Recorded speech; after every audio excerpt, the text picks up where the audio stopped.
Hello friends, welcome to Tales Talk. दोस्तों, आज की कहानी नेक जिन्नात से मुतल्लिक है। ये कहानी हमें जिन्होंने लिख कर भेजी है, उन्होंने अपना नाम ना बताने की शर्त पर हमें इस कहानी को पब्लिक करने का कहा है। वो बताती हैं कि मेरी अम्मी के पुराने घर में जिन्नात थे जो नेक थे। वो स्पेसिफिकली मुझे ही तंग करते थे क्योंकि मैं नमाज की बहुत चोर थी।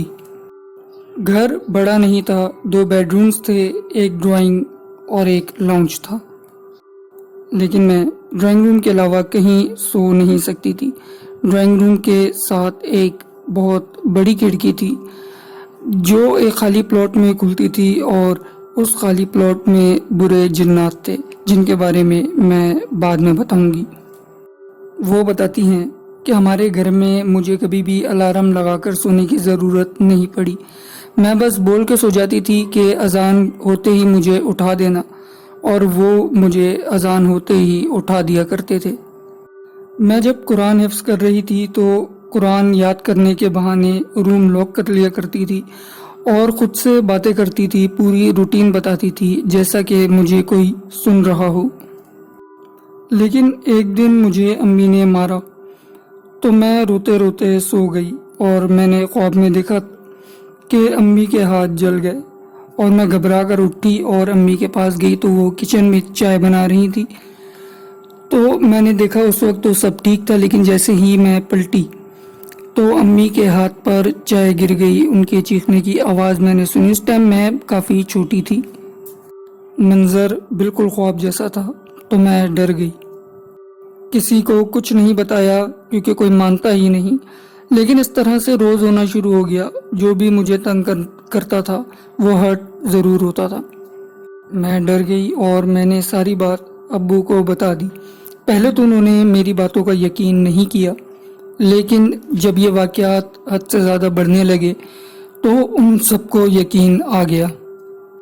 वो मुझे आलिम के पास ले गए। जब मैं आलिम के पास गई, इस बात को कोई नहीं जानता था घर में सिवाय अब्बू और मेरे।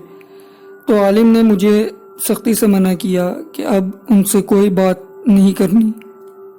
मुझको तावीज़ दिया जिसमें कुरानी आयत थी और मुझे कहा कि बाथरूम जाने से पहले इस तावीज़ को उतार दिया करना, और बाकी भी घर वालों को सबको तावीज़ दिए प्रोटेक्शन के लिए।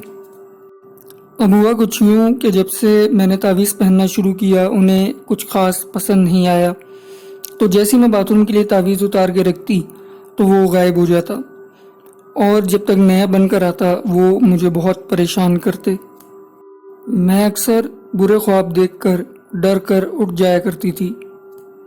अकेले रहने से डरती थी क्योंकि मुझे अपने आसपास सांसें बाकायदा महसूस होती थी। सोती थी तो ब्लैंकेट के अंदर मुंह छुपा कर सोती थी क्योंकि रात भर किसी के चलने फिरने की आवाज़ें आया करती थी। सारी रात किचन में शोर हुआ करता था और यहाँ तक कि अक्सर बैठे बैठे इतनी एनर्जी फील होती थी कि बॉडी के सारे बाल खड़े हो जाया करते थे, यहाँ तक कि चेहरे के बाल भी खड़े हो जाया करते थे, और स्लीप पैरालिसिस भी होता था। मेरी बहन को थप्पड़ पड़े और भाई को भी रात में किसी ने पकड़ लिया, हालांकि उनको उस वक्त तक कुछ भी नहीं बताया था। अब्बू के उस्ताद साहब घर आए और उन्होंने जिन्नात से कुछ बात की और हमसे कहा कि बेफिक्र रहो, अब कुछ भी नहीं होगा।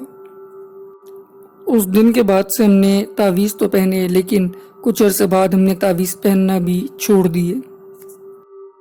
अब जब भी मुझे डर लगता था तो मैं उनसे कहती थी कि मुझे तंग नहीं करो क्योंकि मैं आपको तंग नहीं करती, तो वो कुछ नहीं करते थे। अपने तरीके से उन्होंने मुझे बहुत प्रोटेक्ट किया है, ये तो हकीकत है। मैंने एक जगह शादी के लिए हाँ कर दी थी और नेक्स्ट डे बात पक्की होनी थी। तो मैं इशा की नमाज़ पढ़ रही थी कि सामने दरवाजे के नीचे मुझे एक तस्वीर नज़र आई जिसमें मैं बीच पर थी اور میرے ساتھ ایک آدمی اور 2 بچے تھے۔ اس آدمی کو اس وقت تو میں نہیں جانتی تھی، لیکن اب وہ میرے شوہر ہیں، اور اس ٹائم میں اس تصویر میں بہت خوش تھی۔ میں نے نماز پوری کی اور گھر والوں کے پاس گئی اور ان سے کہا کہ آپ رشتے کے لیے منع کر دیں، کیونکہ میرا استخارہ صحیح نہیں آیا۔ تو گھر والوں نے رشتے کے لیے منع کر دیا۔ میں چہرہ تو بھول گئی تھی اس آدمی کا، لیکن گلاسز کا اسٹائل اور داڑھی کا اسٹائل مجھے یاد تھا۔ میں آگے سارے رشتے ٹالتی رہی۔ پھر ایک دن امی نے ویسے ہی مجھے ایک تصویر دکھائی، تو میں نے بغیر کچھ سوچے، بغیر کچھ سمجھے ان سے ملنے کے لیے ہاں کر دی۔ وہ سب حیران تھے، کیونکہ ان سب کو لگتا تھا کہ مجھے کوئی پسند ہے، تبھی میں باقیوں کو منع کر رہی ہوں۔ میری ارینج میرج ہے، اور میں خود حیران تھی کہ ایسا کیسے ہو سکتا ہے۔ اب میں اپنے شوہر کے ساتھ بہت زیادہ خوش ہوں۔ جب میرا بیٹا ہوا تو میں امی کے گھر آ گئی چھلے کے لیے۔ تو جب میں سو رہی ہوتی تھی تو پوری رات وہ میرے بیٹے کو جھولا دیتے تھے تاکہ میں آرام سے سوتی رہوں، اور میں بہت خوش تھی کہ اب وہ کسی کو نقصان نہیں پہنچاتے۔ تو دوستو، اسی طرح کی ویڈیوز دیکھنے کے لیے ہمارے چینل کو سبسکرائب کریں اور ویڈیو کو لائک کریں، اور اگر آپ ہمارے ساتھ اپنی سٹوری شیئر کرنا چاہتے ہیں تو کامنٹس میں اپنا انسٹاگرام ID دے دیں، ہم آپ سے کانٹیکٹ کریں گے۔